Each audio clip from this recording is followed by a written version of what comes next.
పోయే 3 నెలలు మిమ్మల్ని మీరు కాపాడుకోండి. వీలైనంత వరకు ఇంట్లోనే ఉండండి. అత్యవసర పరిస్థితుల్లో మాత్రమే ఎండలో బయటకు వెళ్లే సాహసం చేయండి. ఇండియన్ మీటియాలజికల్ డిపార్ట్మెంట్ ప్రకారం ఈసారి summer one of the hottest సమ్మర్గా ఉండబోతుంది. టెంపరేచర్ మ్యాక్సిమం 53 డిగ్రీ సెల్సియస్కి చేరే అవకాశం ఉంది. అండ్ ఎక్స్ట్రీమ్ హీట్ వేవ్స్ రాబోతున్నాయి. ఇంకో షాకింగ్ విషయం ఏమిటంటే ఈ సమ్మర్లో ప్రజలకు ఎక్కువగా కిడ్నీ సమస్యలు వచ్చే అవకాశం ఉంది. ఎందుకంటే ఎక్స్ట్రీమ్ హీట్కి ప్రజలు త్వరగా డీహైడ్రేట్ అయిపోతారు.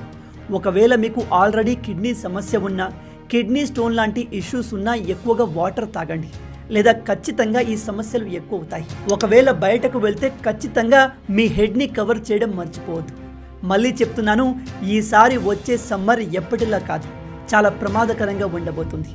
ఈ విషయం ప్రతి ఒక్కరికి తెలిసేలా, ఎస్పెషల్లీ విలేజ్లో ఎండలో పనికి వెళ్ళే ప్రజలకు కూడా తెలిసేలా వీడియోని షేర్ చేయండి.